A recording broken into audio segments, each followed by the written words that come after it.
네, 강프로입니다. 자, 오늘 HLB 생명과학 보겠습니다. 오늘 6% 빠졌는데 원래 더 빠졌어야 정상입니다. 근데 어느 정도 회복은 됐어요. 자, 근데 이게 오늘 안 좋았었던 이유 다들 아시죠? 유상증자 때문입니다. 오늘 유상증자 관련돼서 이야기를 드릴 거고요. 무엇보다 1,500억 원 정도의 자금 중에서 1,000억이 채무상환 자금이에요. 내용이 안 좋습니다. 그 내용을 어떻게 해석할 수 있고 우리가 HLB를 지금은 무조건 해야 되는데 HLB 관련된 종목 중에서 생명과학을 어떤 식으로 대처를 해야 되는지 그 내용을 제가 집중적으로 이야기를 드릴 겁니다. 조금 안 좋은 내용 이런 부분이 있다고 하더라도 적극적으로 받아들이시면 HLB 생명과학으로 인한 피해는 절대 없을 겁니다. 그렇죠? 증자 관련된 내용으로 인한 피해는 절대 없을 거니까 반드시 이해를 하고 가세요. 자, 근데 제가 인증을 먼저 하고 갈게요. 요즘에 하도 입으로만 떠드는 사람들이 많고 주식을 이야기를 하면서 뭐 자기가 어떻게 매매하는지도 인증을 안 한다? 그거 말이 안 된다고 생각하고요. 일단 제가 조회를 눌러서 보여드리고 있는데 조작이 불가능하다는 걸 보여드리기 위함이고, 이 화면은 자동일치 수익률 비교 차트고요. 1월 2일부터 3월 22일 오늘까지입니다. 그리고 그 기간 동안 3달이 되지 않았죠. 107%, 2배가 넘어섰습니다. 시장 대비해선 사실상 비교가 불가능하고 이건 계좌 수익률이에요. 계좌 수익률. 손실 부분이 포함된 겁니다. 어떻게 하다가 운 좋게 뭐 한두 종목 잡아서 그렇게 매매하는 게 아니라 손실 종목이 포함된 계좌 수익률이 2배가 넘었다. 3달이 걸리지 않았습니다. 24년 1월 2일부터 3월 22일까지. 자, 그러면 이 내용 가지고 제가 뭘 하느냐? 구독자분들과 함께 10억 만들기 프로젝트를 제가 무료로 진행하고 있다. 어떤 종목을 매매해서 이렇게 매매를 하고 있는지 제가 다 보여드릴 테니까 반드시 이해를 하고 가세요. 자, 내용 보시면요. HLB 제약이죠.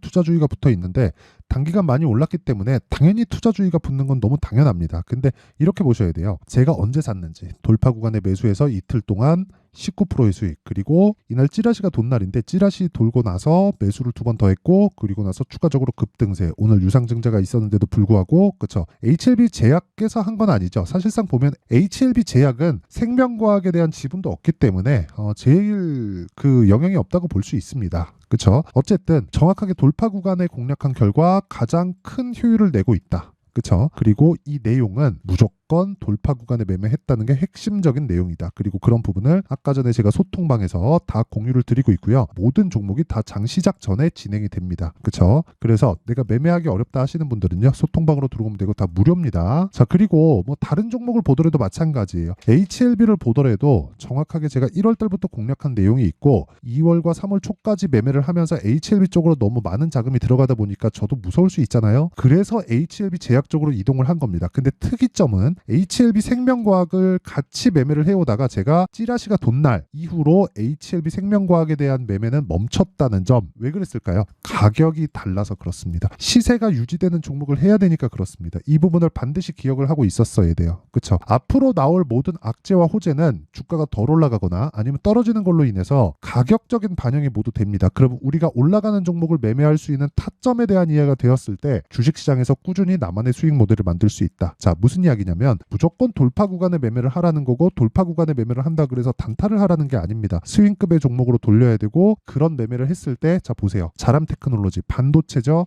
돌파 구간 공략했고요. 하나, 둘, 셋. 3거래일 동안 75% 정도의 수익. 이런 부분을 제가 여기 3월 11일 날 소통방에서 진행됐었던 내용을 보면 정확하게 3월 11일 날 시장가 매수 장시작 전에 자람 테크놀로지를 공략을 하죠. 그리고 HLB 제약까지 함께 나오죠.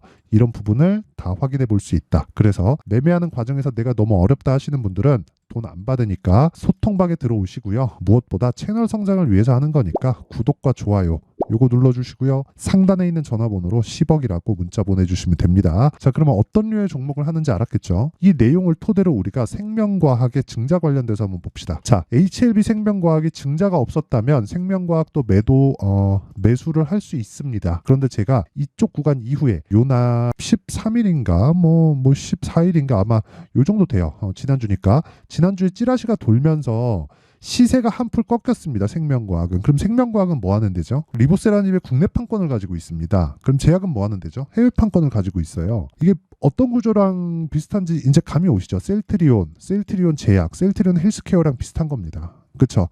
이게 보통 그룹사에서 이런 걸 많이 하죠. 근데 생명과학에서 하는 증자가 내용이 밝혀지니까 별로 안 좋아요. 그쵸? 근데 정말 신기하게도 제가 매매를 안 했던 구간을 보면 제가 이걸 먼저 알고 있었을까요? 절대 아니죠. 절대 아닙니다. 그런데 제가 먼저 알고 있지 않음에도 불구하고 그 뒤로는 매매를 안 했다는 점, 아까 전에 제가 확인 다 시켜드렸죠. 그런 부분이 가격에 반영되고 그 가격에 반영되는 타점에 대한 이해가 되어 있으면은 이런 이 피해를 피해갈 수 있다는 거예요. 뭐 다음 주 되면 올라갈 수 있는 거 아닌가요? 그렇게 보실 수도 있겠지만 HLB 생명과학은 HLB 그룹주에서 조금 한 발을 빼고 보는 게 맞습니다. 저는 HLB하고 HLB 제약을 지금 가지고 있는데 HLB 생명과학은 매매할 계획이 없어요. 그런데 생명과학에 내가 보유하고 있다면 정확하게 제가 말씀드릴게요. HLB와 HLB 제약으로 옮기세요. 그러면 약간 손해보는 느낌 날 거예요. HLB 생명과학은 오르지 못했고 HLB와 HLB 제약은 그 이후로 추가적으로 더 상승이 나왔는데 내가 약간 손해보는 느낌이 들 겁니다. 그러면 타점에 대한 이해를 보고 내가 기간을 잡고 매매할 수 있는 타점에 대한 이해를 반드시 하자. 자, 일단 증자 내용을 볼게요. 자, 신주와 종류의 수 1100만 주, 그리고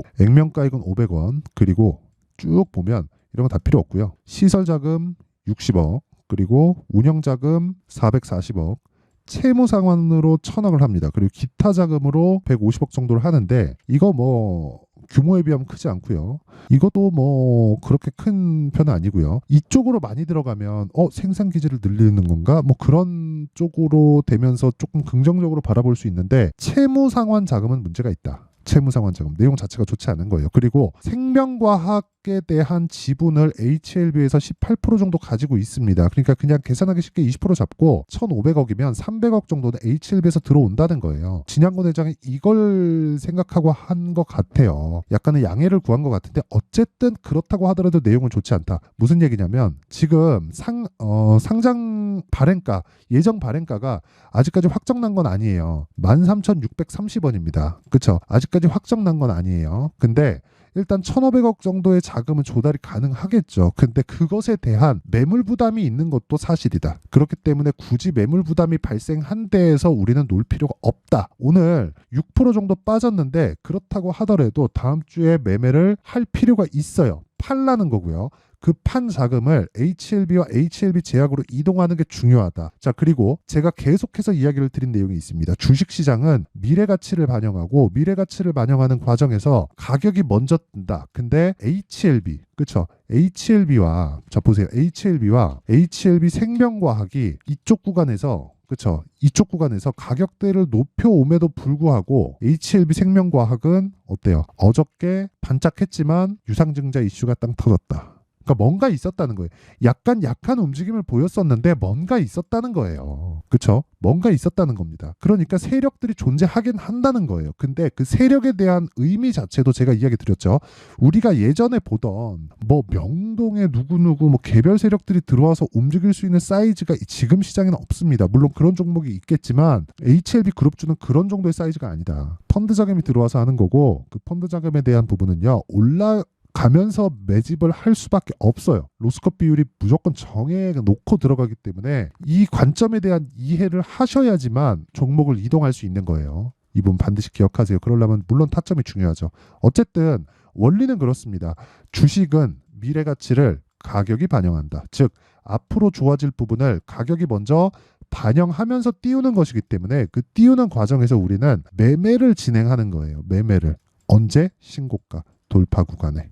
그렇죠. 눌림목도 하지 마세요. 눌림목도 굉장히 어렵습니다. 그래서 돌파 구간에 확인하는 과정에서 매매하는, 즉 올라가는 과정에서 매매하는 거고 그런 종목들은 고가에 물려도 된다. 그렇죠. 그래서 제가 매매하는 과정에서 기간을 잡아요. 전 단타는 안 합니다. 올라가는 거 하라고 해가지고 단타만 하는 거 아니에요. 올라가는 과정에서 하지만 스윙으로 돌리는 게 좋다. 그래서 그 기간을 보통 1주로 잡지 말고 2주로 늘리고 2주 안에 내가 뺄 수 있는 가격들을 잡자. 왜? 선반영하니까. 원리에 대한 부분은 선반영 구조를 말씀드리면서 제가 다 이해를 시켜드렸죠. 그래서 그 원리에 대한 이해가 됐을 때 뭐가 된다는 겁니까? HLB처럼 이런 매매가 가능해진다는 거예요. 그렇죠? 자, 보세요. 이만큼 버리죠. 그렇죠? 그리고 매수하고 또 먹고 여기 들어가고 여기 팔아서 18% 수익을 추가적으로 내고 1월 달에는 30%가 넘었습니다. 그리고 나서 또 삽니다. 그리고 또 올라요. 증자 나왔는데도 안 팔아요. 이쪽에 300억 들어갑니다. 그렇죠? 그런데도 안 팔아요. 그렇죠. 왜 안 팔까요? 미래 가치가 있으니까. 그러니까 이런 부분을 통해서 뭔가 좀 생명과학에 조금 안정을 찾기 위해서 일부러 진행을 하는 것 같습니다. HLB는 그래도 자금 조달이 원활하니까 HLB 자금 조달로 인해서 이렇게 조금 이렇게 딱 그 돌려쓰는 느낌이 없지 않아 있습니다. 근데 무엇보다 그런 걸 수도 있고 아닌 걸 수도 있지만 우리가 중요하게 봐야 되는 건 매물대가 존재한다는 것. 그렇죠? 신고가 구간에 있지만 증자 물량으로 인해서 매물대가 존재한다는 것. 그냥 뭐 다음 주 월요일부터 치고 가더라도 생명과학은 안 하는 게 좋다. 하지만 생명과학을 내가 보유하고 있다면 매도해서 이동할 수 있는 상황을 만들자. 어디로? HLB와 HLB 제약. 그러면 실제 타점이 중요하겠죠. 그 타점을 이렇게 잡는 거예요. 이런 식으로. 그리고 타점은 가격이기 때문에 그 가격은 움직이죠. 움직이는 상황에서 떨어질 때 뭐 얼마 이하에서 매수하세요 뭐 이런 식으로 얘기하잖아요. 이것 자체도 잘못된 거예요. 무조건 올라가는 구간에서 매매를 해야 되기 때문에 올라가는 구간에서 매매하지 않고 떨어질 때 매매했을 경우에 뭐 추세가 이탈하거나 그런 상황 발생하면 어떡해요. 그래서 가격에 대해서 진짜 중요하다고 말씀드리는 거고 실시간 타점은 제가 소통방에서 장 시작 전에 다 공유를 한다. 다 보여드렸죠. 그렇죠? 장 시작 전에 다 공유를 하기 때문에 내가 HLB 생명과학에 증자 관련된 이동이 필요하다. 저는 HLB와 HLB 제약의 타점을 정확하게 잡아드린 그 제 매매 내역을 다 보여드렸습니다. 그렇죠? 그 내용에 대한 부분을 알고 싶다 하시는 분들은 소통방에 들어오시고요. 와서 배우세요. 돈 안 받습니다. 왜? 채널 성장을 위해서입니다. 자, 그래서 구독과 좋아요 요거 눌러주시고요. 상단에 있는 전화번호로 10억이라고 문자 보내주시면 제가 소통방 입장 링크를 순차적으로 공유를 해드리도록 하겠습니다. 자, 그럼 내용 정리 한번 할게요. 주식시장은 미래가치를 반영한다. 가격이 그래서 올라가는 겁니다. HLB 뭐예요? 적자. 생명과학 뭐예요? 적자. HLB 제약 뭐예요? 적자. 근데 주가는 폭등하죠. 이런 과정에서 내가 왜 이런 상황이 나오는지 이해를 해야 돼요.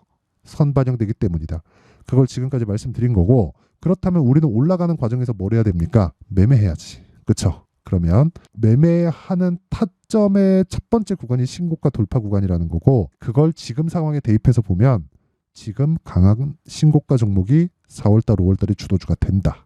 그렇죠? 그 종목군들을 어떻게 판단해서 어떻게 분류하고 어떻게 매매할지를 제가 다 이해를 시켜드릴 테니까 영상 끝까지 시청하시고요. 모든 분들이 성공 투자하셨으면 참 좋겠습니다. 자, 24년도가 돼도 여전히 시장은 녹록지 못합니다. 이런 상황이 벌어지는 건 어쩔 수 없습니다. 이런 상황에서도 수익이 나는 종목들의 구조는 변하지 않습니다. 즉 대시세 종목에 대한 구조는 변하지 않는다는 거고 실제 제가 소통방에서 지속적으로 이야기를 드리고 있는 내용도 대시세 종목이나 시장 주도주를 공략하는 건 철저하게 가격 분석을 하라고 이야기를 드리고 가격 분석 이후에는 이슈에 대한 파악 그리고 이슈를 파악하고 나서는 다시 내가 얼마에 매수할지 그 타점에 대한 부분을 지속적으로 언급을 하고 있습니다. 자, 근데 생각해 보세요. 1월 달에 시장이 굉장히 어려웠습니다. 어려운 상황에서의 어떤 종목들이 강했냐 보면 반도체와 그리고 바이오입니다. 자, 실제 여기 보면요. HLB에 제가 실제 매매한 내용을 띄워놓고 보여드리고 있는데 1월 22일부터 매매를 시작해서 4일 동안 31%의 수익 마감이 됐고요. 그리고 여전히 신고가 종목입니다. 자, 그리고 그 다음 어보브 반도체 이름을 보시다시피 반도체 종목이죠. 그리고 AI 반도체는 지속적으로 강세를 보이고 있습니다. 이 종목도 신고가를 먼저 달성한 이후에 제가 21%의 단기간에 21%의 큰 수익을 내고 마감이 됐습니다. 다시 재공략을 준비하고 있고 이런 부분은 소통방에서 다 공유를 해드립니다. 자, 그리고 그 다음 코세스. 자, 코세스 같은 종목도 당연히 그쵸 신고가 종목이고요. 그리고 반도체 종목입니다. 이 종목도 영업일 기준에서 이틀 동안 대략 한 15%의 수익 마감이 됐습니다. 내용을 한번 보시면 어떻습니까? HLB를 포함해서 뭐 30%, 20%, 뭐 15% 이런 식의 수익이 지속적으로 발생하고 있는데 이 세 종목 모두 다 신고가 종목이고 1월 달에 시장이 약세를 보이고 있는 구간에서도 강했었던 그런 종목입니다. 특징점이 하나 있는데 그 이슈에 앞서서 가격이 먼저 반영했다는 거죠. 자, 근데 그게 기업 밸류업 프로그램이라고 하죠. 그 종목들도 마찬가지입니다. 오늘은 그 부분에 대해서 이야기를 드릴 텐데 그렇게 제가 가격을 먼저 보고 이슈에 대해서 파악하는 이유는 결과적으로는 큰 시세를 먹기 위한 사전 준비 작업입니다. 실제로 큰 시세를 먹기 위해서 사전 준비 작업을 했을 때 여기 레인보우 로보틱스 127% 그리고 ISC 98% 그리고 한미반도체 97%의 큰 수익을 내는 상황을 만들 수 있습니다. 어떤 식으로 소통방에서 진행됐는지 그쵸? 그 상황을 제가 이야기를 드린 건데 이런 상황도요 당연히 신고가를 공략했을 때 가능한 겁니다. 자 그러면 이번에도 마찬가지입니다. 그쵸? 정부 주도의 코리아 디스카운트 해소 방안이 2월 달에 발표를 하고요. 그리고 2월 달에 발표된 내용을 토대로 주가가 움직이는 게 아니라 이미 움직인 내용이 있죠. 실제 이 내용은 크게 중요한 게 아니라는 겁니다. 실제 움직인 내용을 보면 자 기아차입니다. 실제로 12월 달에 신고가를 만들어 놓고 정부에서 입김을 불어 넣으니까 순식간에 기아차를 포함해서 현대차 같은 거대 기업들의 주가가 2주도 채 되지 않아서 40% 정도의 큰 시세를 냅니다. 자, 그러면 우리는 어떤 종목을 봐야 될까요? 이슈를 파악해야 되는 것도 맞지만 철저하게 가격에 맞춰서 매매를 해야 되는 게 당연히 중요합니다. 정부가 주도하는 정책 방향이 있겠죠. 그 방향에 맞춰서 우리가 종목을 찾을 필요가 있다. 자, 그럼 답이 나왔습니다. 정부가 주도하는 방향에 맞춰서 제2의 기아차를 찾는 게 지금은 중요하다. 근데 정부 정책의 방향에 맞게 가자. 그랬을 때 앞서서 제가 보여드렸었던 내용인 여기 레인보우 로보틱스 127% 그리고 ISC 98% 그리고 한미반도체 97%와 같은 수익을 낼 수 있습니다. 물론 시간에 대한 부분은 최소 2주의 시간이 필요하고요. 그리고 최장 3개월 안에 끝내야 됩니다. 자, 기아차의 시세를 보셨던 것과 같이 2월 달에 정부 정책의 방향이 결정되고요. 바로 3월 달이면 시행입니다. 자, 그러면 우리는 거기에 맞춰서 당연히 종목을 찾아야 되고 제가 제2의 기아차를 찾아놨습니다. 제가 아까 전에 소통방에서 이야기를 드렸었던 내용 다 공개를 해드렸는데 그 내용처럼 종목만 받고 싶다 하시는 분들은요. 상단에 있는 제 전화번호로 대시세 자 대시세라고 문자를 보내주시면 정부 정책의 방향에 맞는 종목을 모든 분들에게 무료로 공개를 해드리도록 하겠습니다. 자, 제가 원하는 건 채널 성장이 목적입니다. 자, 그래서 구독과 좋아요 꼭 좀 부탁드리고요. 모든 분들이 정부 정책에 맞는 방향으로 매매를 이어가서 큰 수익 보셨으면 좋겠습니다.